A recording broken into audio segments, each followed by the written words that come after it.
Get out of the damn monkey car. Hand where I can see them, or I'll blow your head off, you filthy animal. The BMW's tires hadn't even stopped spinning when Officer McClellan was already out of his patrol car, gun drawn, aimed steadily at the driver's head. The man in the suit, still holding his briefcase, slowly raised his arms and stepped out. "Officer, I don't understand what's happening." "What's going on?" he said, voice trembling but composed. "What's going on is you shouldn't be driving a $50,000 BMW unless you stole it or you're selling it for crack." McClellan snarled, walking closer. The man opened his mouth, but no words came. "You lost your corner, or are you looking for your white client? Who's that in the suit, you mug?" McClellan shoved him against the car. His knee pressed hard into the man's back as he slapped on the cuffs. The man's face hit the hot hood with a dull thud. His briefcase hit the ground, flung open. Documents spilled out. A metal badge slid and clinked across the pavement. "Don't move, trash." "One twitch and I'll shoot," McClellan barked. "I'm cooperating, officer," the man replied, voice tight, fury simmering just beneath the surface. Onlookers began filming. The air was thick with silence and disbelief that McClellan glanced at the badge but didn't pick it up. Not yet. Not in front of this man. He kicked the briefcase aside. "What is that? A fake badge?" He spat, finally bending to retrieve it. He didn't read it, just scoffed. "Drug dealers carrying props now." The man didn't respond. His face was still pressed to the metal. "I ask you," sweat and shame clinging to his skin. McClellan waved at the gathering crowd. "Move along. Nothing to see here," he snapped. A young woman kept filming. "Is this justice?" she said, raising her phone higher. "You're cuffing a man in a suit for driving a BMW? Shut up and move." Then the man spoke, calmly, evenly. "Officer McClellan, you have 10 seconds to remove these handcuffs." "You threatening me, boy? I'm giving you a chance." McClellan laughed. Loud, forced. No one laughed with him. The man turned slightly, blood smeared on his cheek, eyes cold and unreadable. McClellan glanced at the badge again. This time he read it, carefully, his jaw clenched. Murmurs rippled through the crowd.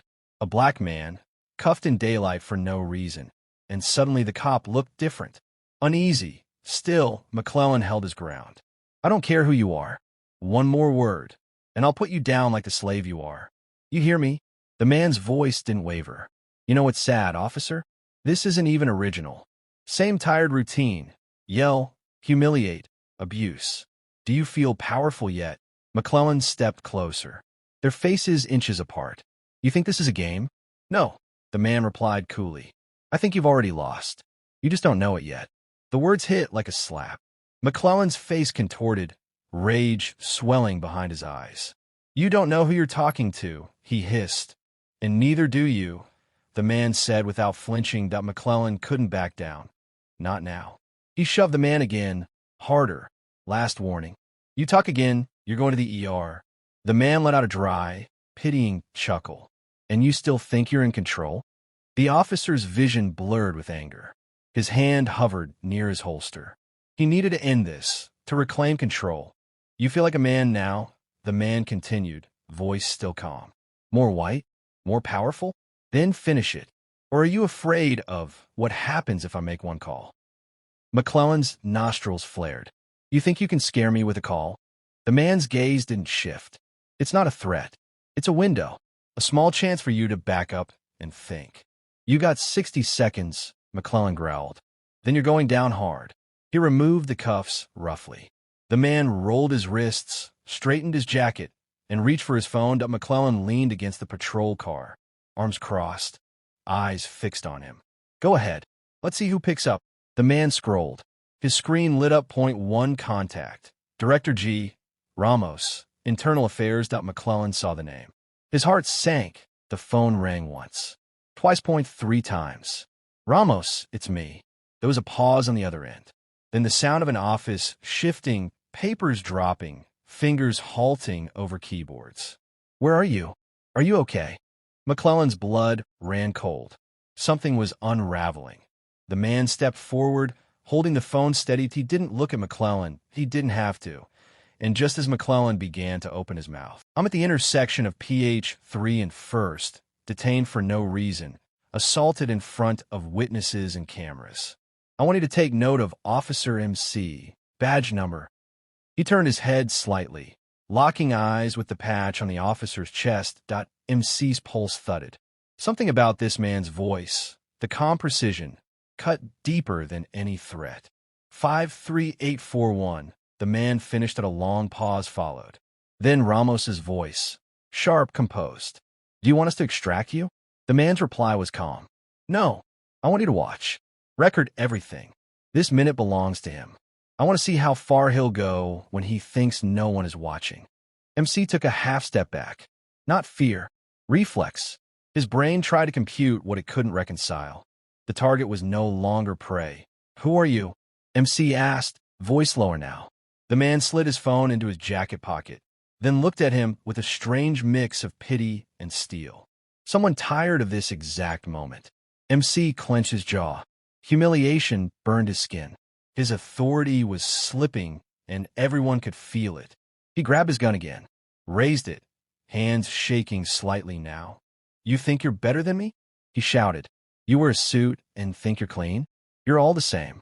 Trash with a tie. The man didn't move. He didn't even blink. And now you're going to shoot me because you feel small in front of a crowd? Go ahead. But ask yourself, what exactly are you protecting? MC's finger tightened on the trigger, and then the sirens split the air. Not one, not two. 4 patrol vehicles screeched onto the scene and boxed them in. Lights flashed. Radios squawked. From the lead car, a tall man in a gray suit stepped out. Badge clipped to his belt. Hard jaw. No hesitation. Director Ramos. Internal Affairs, someone whispered. Ramos strode straight to MC. Officer MC. Drop your weapon. MC didn't turn. His eyes locked with the man in the suit. He wasn't ready to back down. I said now. MC's arms finally lowered. The gun clattered onto the asphalt. He raised his hands, breathing heavy. Ramos turned to the suited man. Are you injured? Just his pride. And my wrists. But I'm all right, the man said quietly, rolling them gently. Ramos nodded, then turned to MC. You are under arrest for unlawful detention, excessive force, racially motivated abuse, and brandishing a firearm without cause. Effective immediately, you're suspended. MC didn't speak. He didn't even react.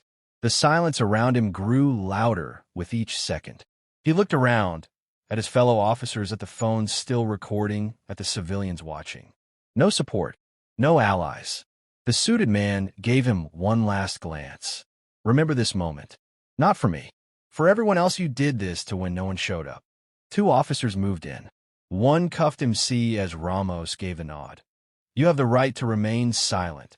MC muttered low, venom thick in his throat. I should have shot him when I had the chance. Ramos froze. He turned back, eyes narrowing. What did you say? MC lifted his gaze.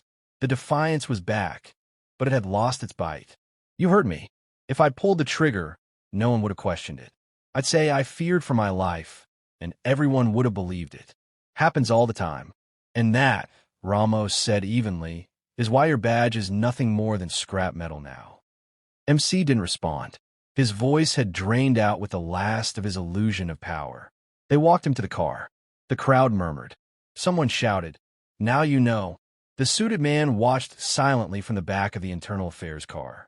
He wasn't gloating. He wasn't even satisfied. He just looked tired. Later, the courtroom filled. Journalists packed the benches. Not to sensationalize, this wasn't just another story. This was the system on trial, and the cameras were still rolling that MC entered in a dark suit. It hung loose on him now, his face gaunt. No badge, no weight behind his name anymore. Just a defendant. The prosecution was relentless. Body cam footage, witness statements, viral clips. They played his voice in the room. I should have shot him when I had the chance. The silence afterward was colder than any judgment. The judge didn't blink. You use your position to harm, to intimidate, to humiliate. That's not law enforcement. That's tyranny. The verdict was swift, guilty on all counts. Sentencing was set for another day. Outside the courthouse, Ramos and the suited man exited quietly. No media statements. No triumphant words. Do you think it'll matter? The man asked. Ramos stared ahead. It mattered today, and that's a start. They got into the car. The cameras kept rolling. And this time, the story didn't end with a hashtag. It began with one.